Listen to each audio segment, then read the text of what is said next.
talking about journalists, one can never be certain what depths to which sections of the ABC can sink. I'm not one of those people who has a problem with bias. We're all biased. But where real bias takes over is when outfits like the ABC doctor their story to suit their own particular bias. I don't watch Media Watch because cynicism is not something I embrace. However, I do know the meaning of the word clickbait. And yesterday, the Media Watch mob were up to their necks in clickbait. They advertised last night's ABC Media Watch as being about Alan Jones and Clive Palmer. Yet I'm advised that the only information they published about my response to their correspondence with me was that I told them to mind their own business. The program was designed, yet again, deliberately to damage me, make me look a hypocrite because I criticised Clive Palmer last year and then interviewed him prior to the election. And then the self-important host, Barry, who drips with superciliousness and cynicism, told his audience that my only response was, mind your own business, game, set and match. Well, let me tell you the truth. I received an email from Media Watch. No need to go into all the detail, but to paraphrase, it was the usual stuff.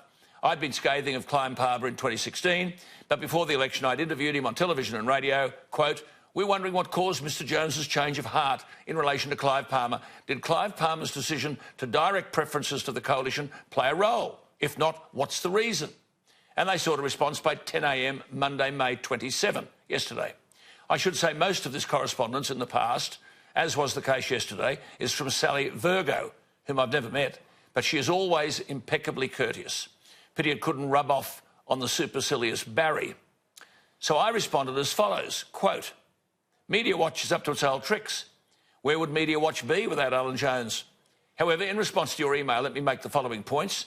If the program is to be fair, which it really is, though I can't confess to watching it, it can offer the following on my behalf. You sent me an email at 2:09 p.m. Friday to 2GB and Channel 9. It may surprise you to know that given I've been up since 2:30 a.m, I'm not in receipt of business emails at 2:09 p.m, nor do I check emails from Friday until I come off air on Monday. I now note the email re Clive Palmer. There are some points of agreement.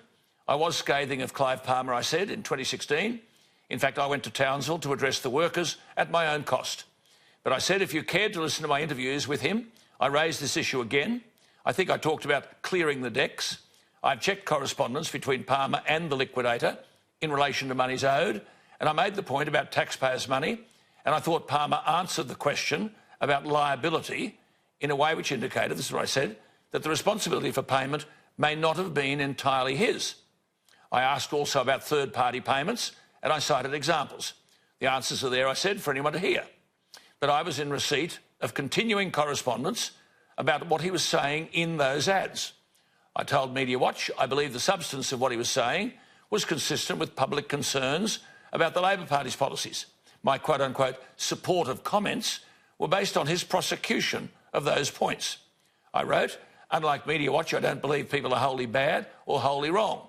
I said I'm still corresponding with Mr Palmer to seek answers on the Coolum issue. But on the detail of the advertising, I said his views were consistent with many in the electorate, and he proved a significant force in educating the electorate about the difficulties that lay ahead under a shortened government. This is what I wrote to Media Watch. I said, of course, Media Watch can't avoid the cynical. Obviously, I said, you've got your noses out of joint because some of your Labor mates didn't prevail, hence this latest communication with me. I said, but you can check with Mr Palmer and anyone else. My interviewing of him had nothing to do with preferences, though he made it quite plain that his whole role in the advertising campaign was to prevent Mr Shorten from forming government. I said, as to the reason for interviewing Mr Palmer, I offer the usual response to Media Watch, mind your own business. But, I said, the reason is consistent with everything we do, designed to better inform the public. I said, unlike Media Watch, we offer all sides of the argument. Perhaps you can offer this answer, I said, to your email. As requested, the answer will be delivered by 10 a.m. That was the end of my email to them. So there you go. Was any of that revealed to their viewing audience? Virtually none of it. Who's doing a Media Watch on Media Watch in their total distortion of the truth and their abuse of journalism? This grub, Barry, should be dismissed by Ita Buttrose. Journalism's had a rough 10 days. They got it completely wrong over the election, but the same people are still out there writing stories and expect to be believed. Who should believe anything that Media Watch would say. One final point. This is your money.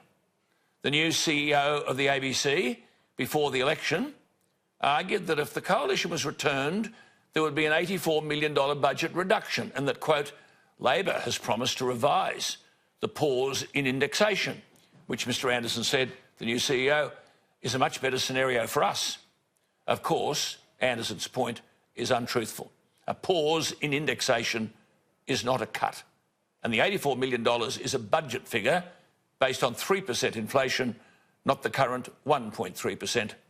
But Anderson doesn't mention the $79 million deficit for last year, for which there appears to be no consequence, nor the extra $44 million promised by Morrison in the campaign. Some good things are done at the ABC. Barry's Media Watch is not one of them. And the CEO, Anderson, seems to have caught the Media Watch disease, unable to get the facts right. And they do it all with our money.